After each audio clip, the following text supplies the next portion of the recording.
Hey guys, this is Shruti Tripathi and welcome to the channel Spirit of Chemistry. जैसा कि आप जानते हैं कि CSIR JRF का पेपर बहुत ही पास है और हो सकता है कि लॉकडाउन एक्सटेंड होने की वजह से पेपर थोड़ा शिफ्ट हो सकता है। तो मेरा ये channel this channel contains all the solved question of CSIR JRF from June 2011 to December 2019। Basically होता क्या है कि एग्ज़ाम टाइम पे सबसे बड़ा प्रेशर होता है कि अनसॉल्व पेपर को सॉल्व करना, और कुछ ऐसे क्वेश्चंस होते हैं जो सॉल्व नहीं भी होते हैं। तो इस चैनल में मैं जून 2011 से लेके दिसंबर 2019 तक के सारे क्वेश्चन अपलोड करूँगी। Alright, and every single day, हर दिन मैं एक एक वीडियो अपलोड करूँगी 10 क्वेश्चंस के। जून 2011 से स्टार्ट करेंगे। But before starting this video I want you to know about myself. My name is Shruti Tripathi. I have done my MSc and MSc from Allahabad University from Chemistry. I have cleared IIT JAM, CRET and CSIR JRF and secure All India rank 85. So basically after securing All India rank 85, I can explain you how to prepare for this exam very easily. So let's begin. तो start करते हैं हमारे पहले question से। जून 2011 का है question, part B का first question. तो इसमें बोला है according to the crystal field theory nickel 2+ can have 2 unpaired electrons in A octahedral geometry only, B square planar geometry only, C tetrahedral geometry only, या D both octahedral and tetrahedral geometry। ये तो आप लोग को पता ही होगा कि nickel की इलेक्ट्रॉनिक कॉन्फ़िगरेशन क्या होती है, 3d8 4s2। और निकल 2+ की अगर इससे 2 इलेक्ट्रॉन निकाल दिया जाए, 2+ जैसे ही आता है 2 इलेक्ट्रॉन निकल जाता है इसके आउटर मोस्ट शेल से, यानी 4s से 2 इलेक्ट्रॉन निकल जाएंगे। जब ये निकल जाएगा तो हमारे पास बचेगा क्या, निकल 2+ 3d8 4s0। ऑलराइट, अब इसमें पूछा है कि हमें बताना है कि निकल 2+ के पास 2 अनपेयर्ड इलेक्ट्रॉन कब बचेंगे, जब वो ऑक्टाहेड्रल ज्योमेट्री में होगा, स्क्वायर प्लेनर ज्योमेट्री में होगा, या टेट्राहेड्रल ज्योमेट्री में होगा, या फिर ऑक्टाहेड्रल या टेट्राहेड्रल दोनों ज्योमेट्री में होगा। तो आप लोग को पता होगा कि निकल अगर स्क्वायर प्लेनर ज्योमेट्री में, एग्जाम्पल के लिए ले लेते हैं NiCN का होल 4 2 माइनस। ऑलराइट, तो ये जो होता है स्क्वायर प्लेनर ज्योमेट्री में, अगर स्क्वायर प्लेनर ज्योमेट्री में लिगेंड जो होते हैं वो स्ट्रॉन्ग लिगेंड की तरह वर्क करते हैं। ऑलराइट, तो अगर मान लीजिए 3D में हमारा 8 इलेक्ट्रॉन है भी और 4s हमारा क्या है, खाली है, तो ये साइनाइड क्या करेगा, साइनाइड इन 2 इलेक्ट्रॉन की पेयरिंग करा देगा। ऑलराइट, जिसकी वजह से हमें मिलेगा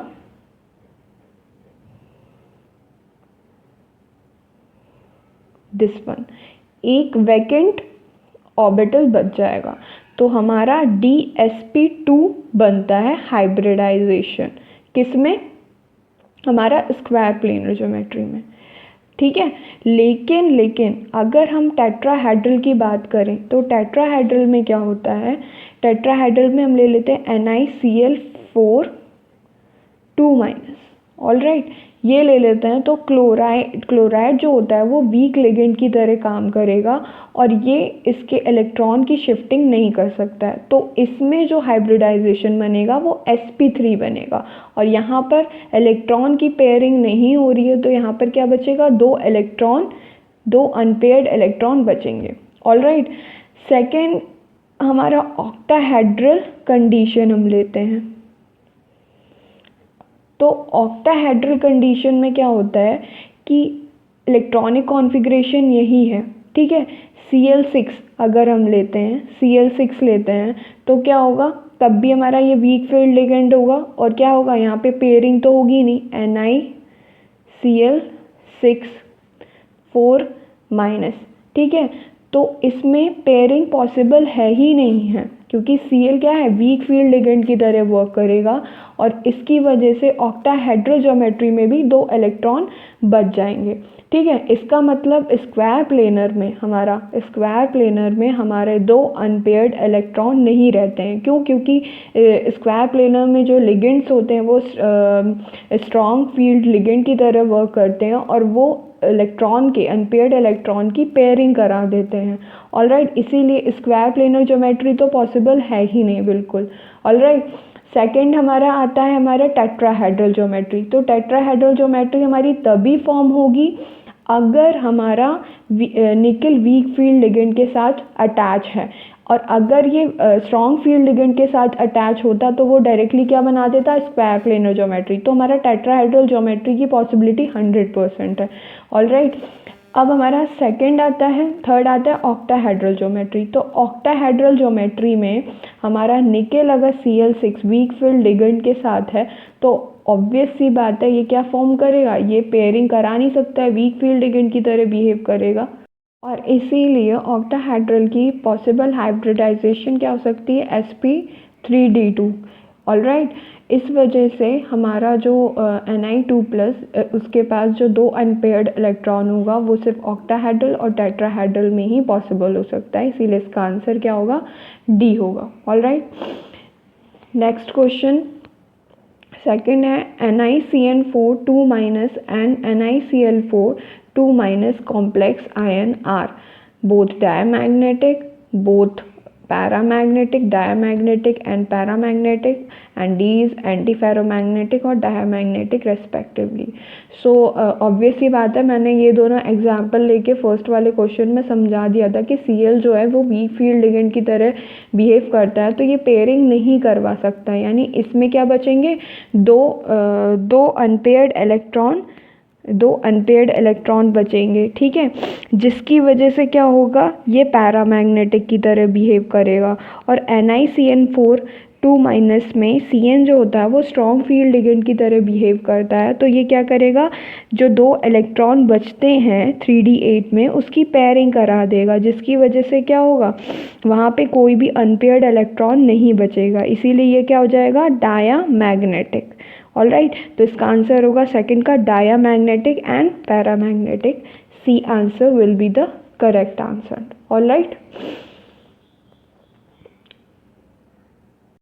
now let's start our third question, which is which of the following spectroscopic techniques will be useful to distinguish between MSCN and MNCS binding modes।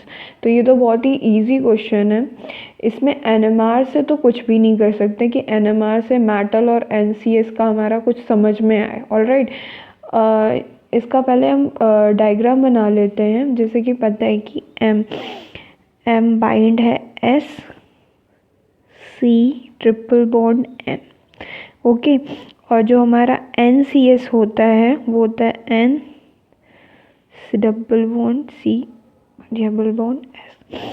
तो जो यहाँ पर Cn की जो फ्रीक्वेंसी होगी न्यू, इसकी जो फ्रीक्वेंसी होगी वो बहुत ज़्यादा होगी इस Nc के कंपेयर में।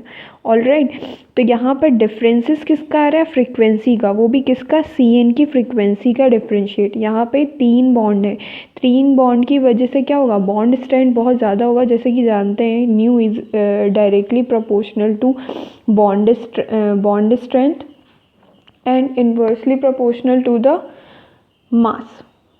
ये फॉर्मूला होता है 1/2πc रूट में K/μ। तो बॉन्ड स्ट्रेंथ के डायरेक्टली प्रोपोर्शनल होता है और मास के हमारे इन्वर्सली प्रोपोर्शनल होता है। तो यहाँ पर दिया हुआ है C और N के बीच में 3 बॉन्ड हैं जो कि बॉन्ड स्ट्रेंथ को इंक्रीज़ करेंगे, और अगर बॉन्ड स्ट्रेंथ इंक्रीज़ होगी तो फ्रीक्वेंसी क्या होगी, इंक्रीज़ होगी। यहाँ पर NC बॉन्ड के बीच में 2 ही डबल बॉन्ड है, जिसकी वजह से फ्रीक्वेंसी इसके कंपेयर में कम होगी, और इसी वजह से इन दोनों में बॉन्ड स्ट्रेंथ कम, तो फ्रीक्वेंसी हमारी क्या हो जाएगी, कम हो जाएगी। इसीलिए इसको हम किस बेसिस पे कर सकते हैं, IR के बेसिस पे। तो हमारा नेक्स्ट क्वेश्चन है, अमंग SF4, BF4, XeF4 और ICl4 the number of species having two lone pair of electron on the central atom according to VSEPR theory. तो विसिपर थ्योरी इस क्वेश्चन में पूछा गया है कि विसिपर थ्योरी के अकॉर्डिंग ऐसे कौन से इसमें हमारी स्पीशीज़ है जिसके पास दो लोन पेयर इलेक्ट्रॉन होंगे। ऑलराइट, तो इसके लिए सबसे पहले हम क्या करेंगे, डायग्राम बनाएंगे। तो हमें पता है SF4 का तो पता ही है कि क्या होता है, सीशॉ में प्रेजेंट होता है ये।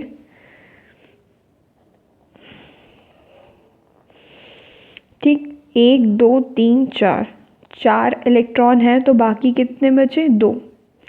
तो ये लोन पेयर के फॉर्म में प्रेजेंट रहेंगे। नेक्स्ट है BF4 में हमारा टेट्राहेड्रल फॉर्म में होता है, जिस पे बाहर से नेगेटिव चार्ज प्रेजेंट होता है। ऑलराइट, नेक्स्ट है XeF4।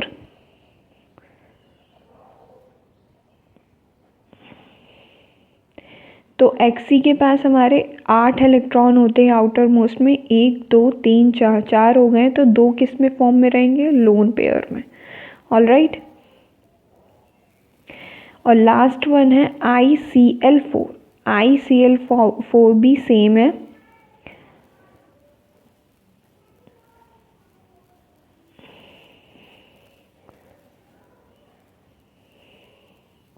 Cl4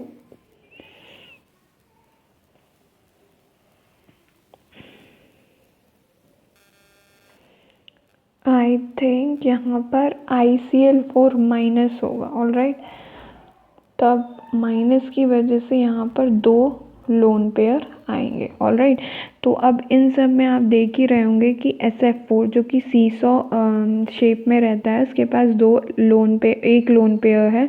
BF4 tetrahedral shape में है, तो इसके पास एक भी अभी लोन पेयर नहीं है। XeF4 में 2 लोन पेयर होगा और ICl4 में 2 लोन पेयर होगा। तो इसका आंसर जो होगा वो A होगा, यानी 2 लोन पेयर होंगे। ऑलराइट, 2 लोन पेयर कंटेन करने वाली 2 स्पीशीज होंगी। ऑलराइट, अब इस स्ट्रक्चर को हमने निकाला कैसे वो मैं बताऊंगी। तो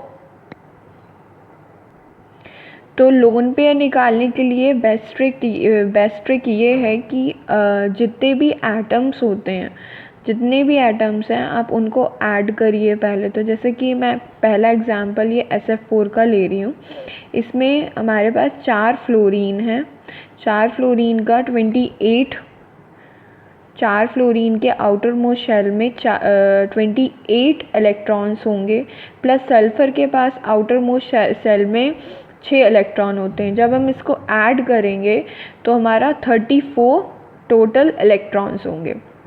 अब जितने भी इलेक्ट्रॉन्स हुए हैं उसको हम 8 से डिवाइड करते हैं। 8 से डिवाइड करने के बाद आप 4 से करेंगे, 8 4 ज़ा 32, और हमारा कितना बचेगा, रिमाइंडर 2। ऑलराइट, अब जो हमारा रिमाइंडर बचता है उसे हम 2 से डिवाइड करेंगे। जब इससे करेंगे तो हमारे पास क्या आएगा, 1। ऑलराइट, अब ये 4 और 1 जब हम दोनों को ऐड करेंगे तो 4 + 1 क्या हो गया, 5, यानी sp3d हाइब्रिडाइजेशन स्टेट में ये रहेगा। ऑलराइट, अब ये पता करना है कि इसमें लोन पेयर कितना होगा और बॉन्ड पेयर कितने होंगे। तो जब हम 8 से डिवाइड करते हैं टोटल वैलेंस इलेक्ट्रॉन का, तो जो हमारा रिमाइंडर जो हमारा क्वोशिएंट आता है वो हमारा क्या हो गया, बॉन्ड पेयर, यानी 4 तो बॉन्ड फॉर्म होंगे, और रिमाइंडर में जो आता है उसको जब हम 2 से डिवाइड करते हैं तो वो हमारा जो क्वोशिएंट देता है वो हमारा क्या होगा, लोन पेयर बताता है। ऑलराइट, तो यहाँ पे 4 बॉन्ड फॉर्म होंगे और 1 लोन पेयर फॉर्म होगा। ऑलराइट, इसी तरीके से आप बाकी भी निकाल सकते हैं। नाउ नेक्स्ट क्वेश्चन है, the ligand system present in vitamin B12 is. तो पोरफायरिन रिंग तो सबको पता है। फर्स्ट है हमारा पोरफायरिन रिंग। तो पोरफायरिन रिंग पता है कि किस में होता है, हमारा हीमोग्लोबिन में। और मायोग्लोबिन में प्रेजेंट होता है। ऑलराइट, कोरिन रिंग जो होता है हमारा वो विटामिन B12 में प्रेजेंट होता है। ऑलराइट, ये रेक्टिफिकेशन वाले क्वेश्चंस हैं, तो ये तो आप बेसिकली कर ही सकते हैं। पोरफायरिन हीमो और मायोग्लोबिन में प्रेजेंट होती है, कोरिन रिंग जो होती है वो विटामिन B12 में होती है, और इससे तो कोई रिलेशन ही नहीं है। ऑलराइट, सो नेक्स्ट क्वेश्चन देखते हैं। Which one of the following exhibit rotational spectra? So A है H2, B है N2, C है CO या D है CO2। तो रोटेशनल स्पेक्ट्रा, सबसे बड़ी चीज़ है कि रोटेशनल स्पेक्ट्रा कौन से मॉलिक्यूल शो करते हैं। तो सबसे इजी बात, इजी ट्रिक ये है कि जितने भी मॉलिक्यूल हैं अगर उनमें परमानेंट डाइपोल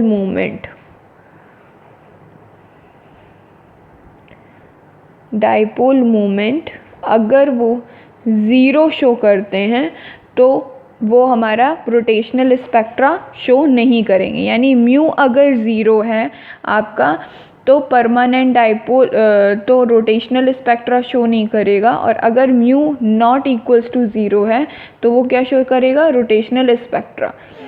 अब ये आता है कि परमानेंट डाइपोल मोमेंट होता क्या है। सो ऑब्वियस सी बात है, जब जैसे कि हम ये वाला पहला मॉलिक्यूल लेते हैं ए, H से बॉन्डेड है, इसकी इलेक्ट्रोनेगेटिविटी और इसकी इलेक्ट्रोनेगेटिविटी सेम है, जिसकी वजह से इलेक्ट्रॉन जो रहेंगे वो सेंटर में ही रहेंगे, बिकॉज दोनों जो एटम है वो एक दूसरे की तरफ इक्वल फोर्स लगाएंगे। ऑलराइट, जिसकी वजह से म्यू जो होगा हमारा ज़ीरो होगा, यानी ना इस पे कोई चार्ज आएगा ना इस पे कोई चार्ज होगा, दोनों ईजीली बॉन्ड फॉर्म करेंगे, इनमें कोई भी लड़ाई नहीं होगी। ऑलराइट, सेकेंड है N2, N triple bond N, यहाँ पर भी एक, इसकी भी इलेक्ट्रोनेगेटिविटी सेम है, इसकी भी इलेक्ट्रोनेगेटिविटी सेम है, यानी दोनों पे जो चार्जेस होगा वो सेम होगा और इलेक्ट्रॉन्स जो होंगे वो सेंटर में होंगे, तो इसका भी म्यू ज़ीरो हो गया। ऑलराइट, अब CO पे आते हैं। तो CO में जो हमारा ऑक्सीजन है उसकी इलेक्ट्रोनेगेटिविटी कार्बन से ज़्यादा होती है, तो इस पे पार्शियल नेगेटिव चार्ज आएगा, और कार्बन की जो इलेक्ट्रोनेगेटिविटी होती है वो ऑक्सीजन से कम है, तो पार्शियल पॉजिटिव चार्ज आएगा। तो हमारा जब पॉजिटिव से नेगेटिव की तरफ हम जाते हैं तो ये हमारा डाइपोल मोमेंट शो करता है। ऑलराइट, यानी यहाँ पर जो म्यू होगा वो ज़ीरो नहीं होगा। ओके, तो इसीलिए हमारा जो आंसर होगा C आएगा। अब CO2 में देख लेते हैं। CO2 में C दो ऑक्सीजन के साथ डबल बॉन्ड फॉर्म कर रहा है। ओके, तो यहाँ पे इसकी भी इलेक्ट्रोनेगेटिविटी सेम है, ऑक्सीजन की यहाँ पर भी, तो जब हम इसका डाइपोल मोमेंट शो करेंगे तो इसका इधर आएगा, यानी प्लस से नेगेटिव इधर आएगा, और ये वाला जो है वो प्लस से नेगेटिव इधर आएगा, जिसकी वजह से ये दोनों एक दूसरे को कैंसिल कर देते हैं। ये दोनों डाइपोल मोमेंट एक दूसरे को कैंसिल कर देंगे और म्यू क्या हो जाएगा हमारा ज़ीरो। तो ये रोटेशनल स्पेक्ट्रा शो नहीं करेगा, ये तीन रोटेशनल स्पेक्ट्रा नहीं शो करेंगे, और हमारा जो CO है वो रोटेशनल स्पेक्ट्रा शो करेगा। ऑलराइट, सो नेक्स्ट क्वेश्चन है, in Ziegler Natta catalyst the commonly used catalyst system is. तो हमें ये बताना है इसमें ज़िग्लर-नाटा कैटलिस्ट में कौन सा कैटलिस्ट हमारा यूज़ होता है। तो दिया हुआ है ए जो है हमारा वो दिया है TiCl4 Al(C2H5) का होल थ्राइस, बी है eta5Cp का होल ट्वाइस TiCl2 AlOT का होल थ्राइस, VOACAC का होल ट्वाइस Al2CH3 का होल 6, एंड डी है TiCl4 BF3। तो दो तो ऐसे ही एलिमिनेट हो जाएंगे हमारे, वो कैसे? हमें पता है कि ज़िग्लर-नाटा कैटलिस्ट जो होता है वो टाइटेनियम और एल्यूमिनियम का कैटलिस्ट हम उसमें यूज़ करते हैं। ऑलराइट, लेकिन यहाँ पर क्या है? वेनेडियम है, तो ये वाला तो पहले ही कैंसिल हो गया। ओके, नेक्स्ट है डी TiCl4, यहाँ पे टाइटेनियम तो है लेकिन हमारा एल्यूमिनियम नहीं है, तो ये डी भी कैंसिल हो गया। अब बचा कौन सा? ए और बी। ठीक है। तो दोनों ही टाइटेनियम के कॉम्प्लेक्स हैं और एल्यूमिनियम के हैं, लेकिन यहाँ पे देखिए हम जो लेते हैं वो TiCl4Al(C2H5) का होल थ्राइस लेते हैं। ऑलराइट, तो हमारा जो आंसर होगा वो ए होगा। तो ज़िग्लर-नाटा कैटलिस्ट में हम ज़िग्लर-नाटा कैटलिस्ट में कौन सा कैटलिस्ट यूज़ होता है? ए, TiCl4Al(C2H5) का whole thrice. Alright, now our next question is oxidation occurs very easily in case of. तो हमें बताना है कि हमें 4 कंपाउंड्स दिए हुए हैं और उसमें बताना है कि ऑक्सीडेशन आसानी से किस में हो सकता है। तो ये ऑर्गेनोमेटेलिक का क्वेश्चन है और इसे निकालने के लिए हम सबसे पहले TVE कैलकुलेट करेंगे, टोटल वैलेंस इलेक्ट्रॉन हर किसी में कितने। तो फर्स्ट वाले में हम कैलकुलेट करते हैं ईटा 5C5H5 5 इलेक्ट्रॉन देता है। फर्स्ट वाले में 5 इलेक्ट्रॉन दिया और 2 लगाया, तो यानी 5 × 2 प्लस आयरन का टोटल इलेक्ट्रॉन कितने होते हैं? 8। ओके, तो कितना हो गया? 18 वैलेंस इलेक्ट्रॉन टोटल। अब हम बी पे आते हैं।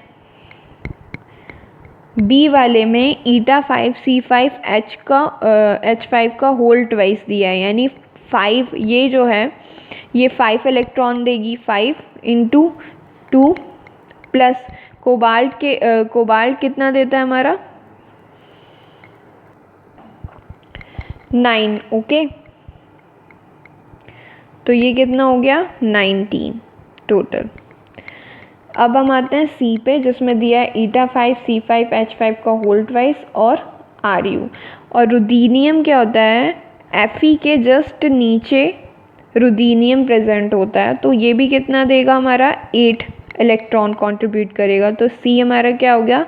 5 × 2 प्लस 8, 18 इलेक्ट्रॉन। ओके,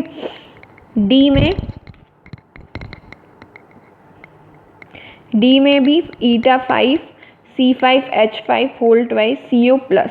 अब यहाँ पर देखना है कि ये तो हमारा 5 इलेक्ट्रॉन देगा, लेकिन 2 रिंग है तो 5 × 2 हो गया, प्लस कोबाल्ट हमारा देता है 9।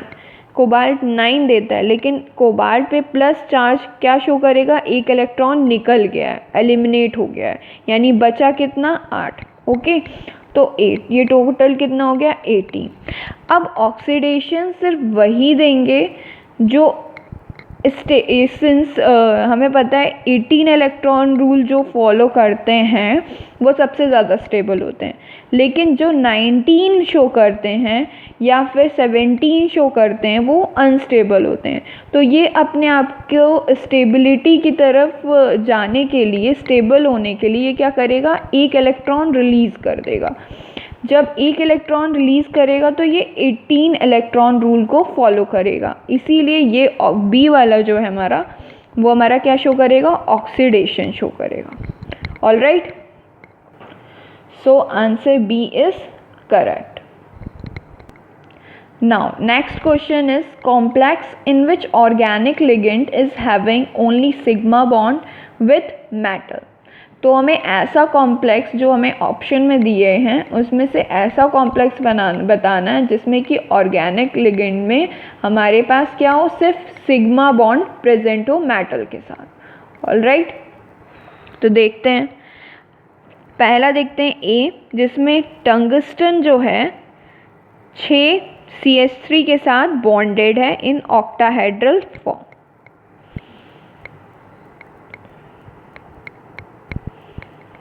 ओके, ये ए हो गया। बी वाले में आयरन जो है पेंटावेलेंट रिंग से अटैच है। सी वाले में ये हमारा जी सॉल्ट है। ओके, तो ये 3 क्लोरीन से और एक एल्कीन से जुड़ा हुआ है। और डी लास्ट वाले में हमारा क्या है? जो रुथीनियम है वो 6 मेंबर्ड रिंग के साथ 2 6 मेंबर्ड रिंग के साथ जुड़ा हुआ है। ओके, तो ये स्ट्रक्चर्स हो गए। अब इसमें बताना है कि इसमें ऐसा कौन सा कॉम्प्लेक्स है जिसमें ऑर्गेनिक लिगेंड जो हैं उनके पास सिर्फ सिग्मा बॉन्ड से मेटल जुड़ा हुआ है। तो इसमें ऐसा कौन सा दिख रहा है आपको? सिंपल सी चीज़ है, इसमें पाई बॉन्ड है, ऑर्गेनिक लिगेंड यूज्ड है, ठीक है। इसमें भी ऑर्गेनिक लिगेंड यूज है,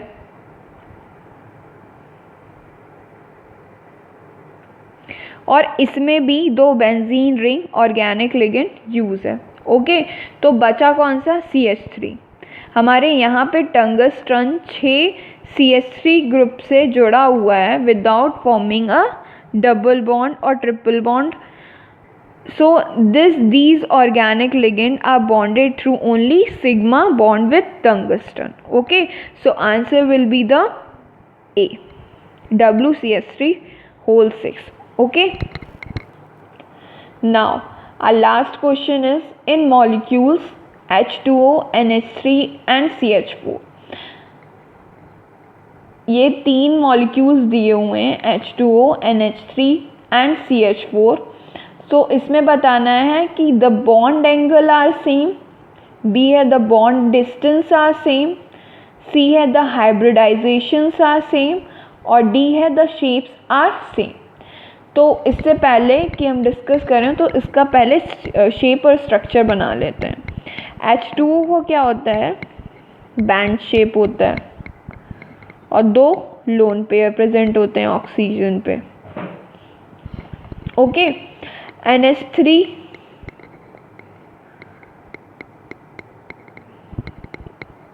3 बॉन्ड फॉर्म करेगा नाइट्रोजन और 1 लोन पेयर प्रेजेंट होता है।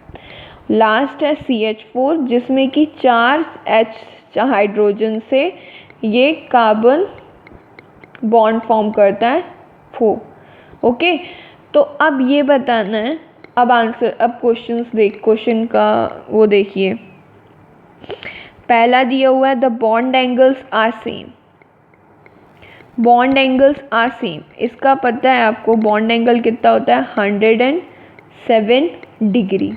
ओके, क्यों? क्योंकि इसमें लोन पेयर में रिपल्शन होता है, सॉरी 104 डिग्री होता है। ओके, तो इसका जो बॉन्ड एंगल होता है 104 डिग्री, इसका जो होता है 107 डिग्री, और इसका जो होगा 109 डिग्री 25 मिनट होता है। ओके, तो इन सभी का बॉन्ड एंगल डिफरेंट है, तो ये वाला ए तो ऑप्शन बिल्कुल नहीं हो सकता। सेकंड देखते हैं, the bond angle distances are same. Bond distances भी सेम नहीं हो सकती क्योंकि ऑक्सीजन की इलेक्ट्रोनेगेटिविटी नाइट्रोजन से ज़्यादा है, ठीक। तो ये हाइड्रोजन, ये बॉन्ड अपनी तरफ ज़्यादा खींचेगा, यहाँ पे नाइट्रोजन की इलेक्ट्रोनेगेटिविटी कार्बन से ज़्यादा है, तो इसकी जो बॉन्ड डिस्टेंस होगी वो इससे कंपेयर में डिफरेंट होगी। ओके, तो बी भी ऑप्शन नहीं हो सकता है। नेक्स्ट है सी है द हाइब्रिडाइजेशन आर सेम। तो हाइब्रिडाइजेशन हमें पता है H2O का हाइब्रिडाइजेशन क्या होगा? 2 lone pair plus 2 bond pair, कितने हो गए? 4 sp3। यहाँ पर 1 लोन पेयर और 3 बॉन्ड पेयर, कितना हो गया? 4, यानी sp3। यहाँ पर 4 बॉन्ड पेयर यानी sp3, यानी तीनों मॉलिक्यूल्स का क्या सेम आ रहा है? हाइब्रिडाइजेशन। ओके, तो C will be the right answer. Shapes आप देख ही रहे हैं, डी वाला भी पॉसिबल नहीं क्योंकि शेप्स भी सेम है नहीं। इसका बैंड शेप है, इसका पिरामिडल शेप है, और इसका क्या है? Tetrahedral shape. तो इसीलिए answer C will be the correct.